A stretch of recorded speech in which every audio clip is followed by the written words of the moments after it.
Hello friends, स्वागत है आपका हमारे चैनल कॉन्सेप्ट मेकर पॉइंट में।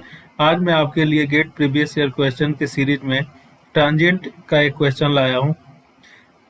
तो क्वेश्चन है कि the switch in the figure below was close for a long time. ठीक है, फिर से हम लोग क्वेश्चन के थ्रू कॉन्सेप्ट समझने की कोशिश करेंगे। पहले इस पैराग्राफ पहला लाइन को पढ़ेंगे। The switch in the figure below was close for a long time.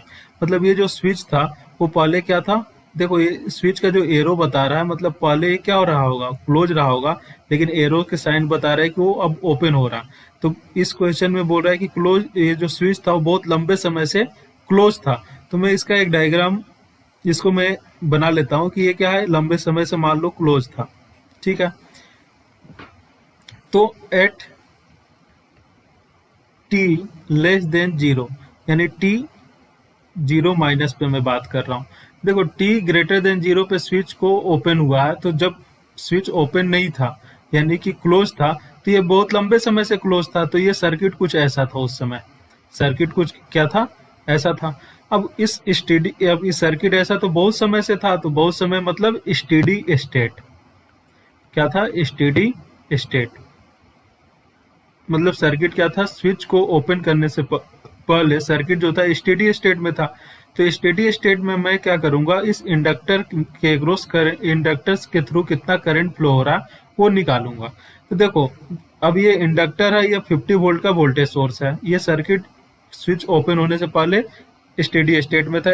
तो देखो, इंडक्टर के अक्रॉस हम लोग जानते हैं कि जो वोल्टेज होता है, इंडक्टर के अक्रॉस जो वोल्टेज होता है वी एल, वो क्या होता है, L D I upon D T. क्या होता है, L D I upon D T. L क्या है, इंडक्टेंस, और D I upon D T यानी करंट का डिफ्रेंसिएशन। चूंकि ये जो वोल्टेज सोर्स है 50 वोल्ट, वो क्या है, कांस्टेंट है, और जो रेसिस्टेंस है वो भी सारे क्या है, कांस्टेंट। तो करंट जो रहेगा आई, वो भी क्या आएगा, कांस्टेंट। अब अगर करंट कांस्टेंट है पूरा स्टेडी स्टेट के लिए, तो वी एल जो होगा वो क्या होगा, एल इंटू, और कांस्टेंट का डिफरेंशिएशन क्या होता है, जीरो। यानी कि वोल्टेज अक्रॉस इंडक्टर क्या होगा, जीरो। तो स्टेडी स्टेट में मैं बोल सकता हूँ कि ये जो इंडक्टर है, ये जो इंडक्टर है वो क्या रहेगा, उसके अक्रॉस वोल्टेज जीरो रहेगा। अब इंडक्टर में करंट तो रहेगा, लेकिन वोल्टेज जीरो तब हो सकता है जब वो क्या हो, रेसिस्टेंस। देखो, वोल्टेज बराबर होता होता आई इंटू आर। ठीक है, अब मैं बोल रहा हूँ वोल्टेज जीरो है, लेकिन करंट है इसमें, करंट का कुछ ना कुछ वैल्यू है। इसका मतलब क्या रहा होगा, जीरो। आर जो है वो जीरो रहा होगा, यानी ये क्या हो जाएगा, शॉर्ट सर्किट हो जाएगा। ये क्या हो जाएगा, शॉर्ट सर्किट। तो हम लोग इसलिए बोलते हैं कि जो इंडक्टर होता है वो स्टेडी स्टेट में क्या होता है, शॉर्ट सर्किट हो जाता है। तो ये इंडक्टर जो है शॉर्ट हो गया। अब इंडक्टर शॉर्ट हो गया यानी इसका रेसिस्टेंस जीरो हो गया। इसका रेसिस्टेंस कितना हो गया, जीरो। अब ये जीरो, ये जो शॉर्ट होने के बाद ये जो 32 ओम है, वो इसके क्या है, पैरेलल कनेक्टेड है। अब ये 32 ओम जो है इसके पैरेलल कनेक्टेड है। तो हम लोग पैरेलल कॉम्बिनेशन जानते हैं, R one R two upon R one plus R two. अब देखो, अगर ये इसका रेसिस्टेंस जीरो है तो इसको जीरो इंटू आर टू क्या होगा, जीरो। अब देखो, ये भी इसके पैरेलल है, तो इसका भी जीरो का पैरेलल कॉम्बिनेशन क्या हो जाएगा, जीरो। तो सर्किट कुछ ऐसा बन जाएगा स्टेडी स्टेट में। ये 6 ओम, ये कितना आएगा, प्लस माइनस 50 वोल्ट। ये कितना आया, 8 ओम। ये कितना आया, 8 ओम। और ये जो दोनों रेसिस्टेंस आपस में पैरेलली कनेक्टेड थे, और ये इसके शॉर्ट होने के कारण ये भी क्या हो जाएंगे, शॉर्ट हो जाएंगे।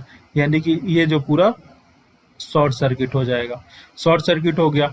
तो स्टेडी स्टेट में कुछ ऐसा, स्टेडी स्टेट में क्या बना, कुछ ऐसा सर्किट बन गया, इक्विवेलेंट। ठीक है, अब क्या हुआ कि मुझे यहाँ से, अब देखो ये जो मुझे ये जो शॉर्ट हो गया, तो सारा करंट यहाँ से जो आएगा, ये इन दो रजिस्टर में न जाके पूरा का पूरा करंट कहाँ जाएगा, इस इधर जाएगा। तो इसका कोई रोल नहीं रहा, तो मैंने इसको हटा दिया। तो ये सिर्फ इंडक्टर के, ये इंडक्टर बना दिया। इंडक्टर स्टेडी स्टेट में क्या होता है, शॉर्ट सर्किट हो जाता है।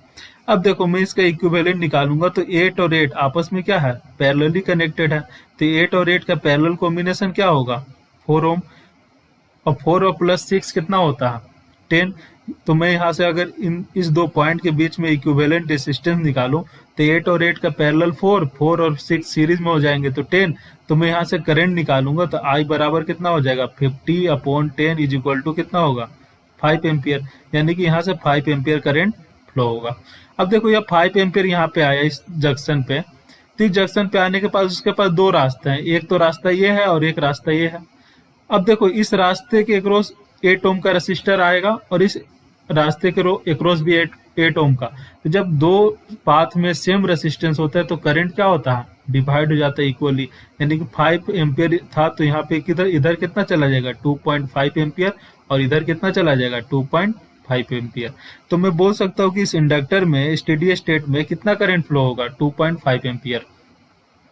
तो जस्ट स्विच को ओपन करने से पहले भी स्टेडी स्टेट रहा होगा। तो मैं बोल सकता हूं कि करंट अक्रॉस इंडक्टर IL, मतलब current across inductor at t equal to 0 minus, मतलब जब स्विच को ओपन किए थे 0 पे उससे जस्ट पहले वो क्या था, शॉर्ट सर्किट था, और उस समय उसमें करंट कितना था, 2.5 एम्पियर। तो हमारा जो मेन मकसद था वो ये निकालना था कि स्टेडी स्टेट में इंडक्टर में कितना करंट फ्लो हो रहा था। यानी कि मैं इनिशियल कंडीशन निकाल लिया कि t is equal to 0 minus पे इंडक्टर में कितना करंट फ्लो हुआ, 2.5 एम्पियर। अब देखो, अब क्वेश्चन ये बोल रहा है कि ये जो स्विच था वो ओपन हो गया था 0 पे। तो 0 पे हम लोग जानते हैं कि जो करंट अक्रॉस इंडक्टर जो होता है वो क्या होता है, करंट अक्रॉस इंडक्टर जो होता है I infinity plus I0 minus I infinity e के power minus t upon tau होता। तो देखो अब क्या हुआ कि जब ये स्विच ओपन हो गया, जब ये स्विच क्या हुआ,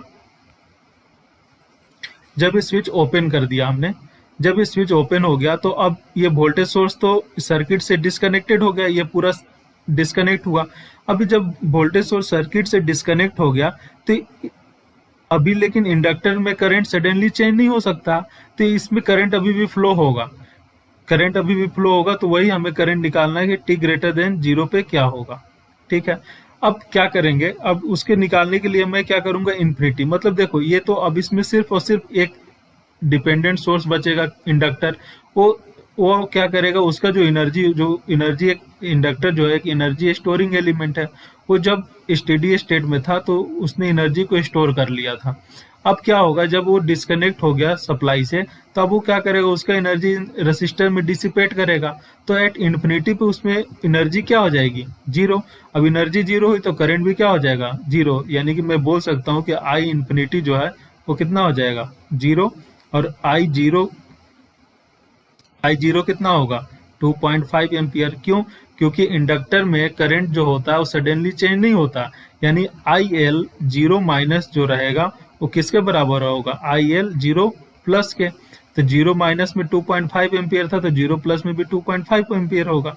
तो मैं यहाँ से अगर यहाँ से करंट निकालूं इंडक्टर के अक्रॉस तो ये तो 0 हो गया, और I0 कितना होगा, 2.5 माइनस 0 इंटू ई के power minus T upon tau, यानी 2.5 इंटू ई के power minus T upon tau. अब यहाँ टाउ बच रहा है, टाउ होता है टाइम कांस्टेंट। क्या होता है, टाइम कांस्टेंट। और एलआर सर्किट में या आरएल सर्किट में टाइम कांस्टेंट होता है एल अपॉन आर इक्विवेलेंट। और आर इक्विवेलेंट किसके क्रॉस निकालते हैं, इंडक्टर के क्रॉस। तो देखो यहाँ से ये इंडक्टर यहाँ लगा हुआ था, मैं इसको डिलीट कर देता हूँ क्योंकि ये मेरा काम हो चुका है इसका। ठीक है, अब देखो ये इंडक्टर था, इस इंडक्टर के अक्रॉस मुझे क्या निकालना है, इक्विवेलेंट रेसिस्टेंस निकालना। इस इंडक्टर के अक्रॉस हमें इक्विवेलेंट रेसिस्टेंस निकालना। ये सर्किट, ये स्विच ओपन हो चुका है तो ये पूरा डिस्कनेक्ट हो गया, ये पूरा डिस्कनेक्ट हो गया। अब देखना ये 8 ओम और ये 8 ओम, ये 8 ओम और 8 ओम आपस में क्या है, सीरीज में है। सीरीज में सम रेसिस्टर क्या हो जाता है, ऐड हो जाता है। यानी 8 प्लस 8 कितना हो गया, 16। 8 प्लस 8 कितना हो गया, 16।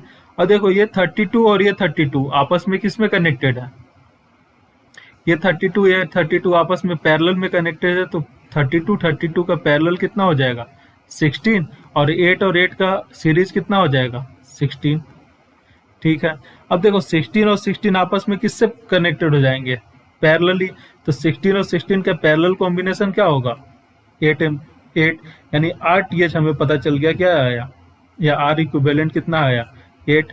और L जो है, L कितना दिया हुआ क्वेश्चन में, इंडक्टेंस कितना दिया 2 हेनरी, तो मैं यहाँ L का वैल्यू रख दूंगा 2। तो टाउ का वैल्यू कितना आ गया 1/4। अब इक्वेशन में यहाँ रख देंगे 2.5 e के power minus T upon tau यानी 1/4। तो ये क्या आ जाएगा 2.5 e के power minus 4t current across inductor. तो ये आ गया करेंट एक्रॉस इंडक्टर। तो अब ऑप्शन में चेक कर लेता हूँ कि करेंट एक्रॉस इंडक्टर 2.5 e के पावर माइनस 4t है, ऑप्शन नंबर ये हो जाएगा। तो इस तरह से अपन हम लोग देख सकते हैं कि देखो इंडक्टर के लिए ये इक्वेशन बहुत इंपॉर्टेंट है। अगर अगर क्या है आरएल सर्किट है तो उसके लिए ये इक्वेशन बहुत इंपॉर्टेंट है। उसके लिए हमें क्या करना पड़ेगा, आई इन्फिनिटी निकालना पड़ेगा। मतलब जब टाइम स्विच को क्लोज या ओपन कर दिए थे तो उस समय इंडक्टर में कितना करंट स्टेडी स्टेट में होगा। आई जीरो क्या है, इनिशियल करंट निकालने के लिए हमें इनिशियल कंडीशन निकालना पड़ेगा, जो हमने यहाँ से इनिशियल कंडीशन निकाला। फिर हमें टाउ यानी टाइम कांस्टेंट निकालना पड़ेगा। टाइम कांस्टेंट होता है L/R।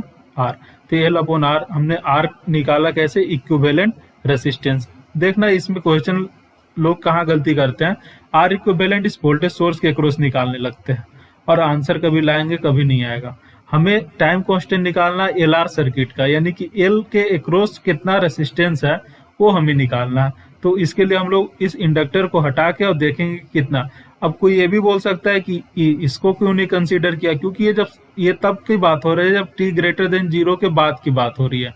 क्योंकि हमें क्या निकालना है, t greater than equal to 0 यानी 0 के बाद। तो 0 पे तो ये तो डिस्कनेक्टेड हो गया, तो इसका तो कोई रोल नहीं हुआ। तो इसलिए हमने इतने का इक्विवेलेंट 8 + 8 16 और 32 पैरेलल कितना होगा 16 और 16 का पैरेलल 8 हो गया। तो हमने L/R से उसका क्या निकाल लिया, टाइम कांस्टेंट निकाल लिया। तो इस तरह से आप टांजेंट का क्वेश्चन सॉल्व कर सकते हैं। Thank you.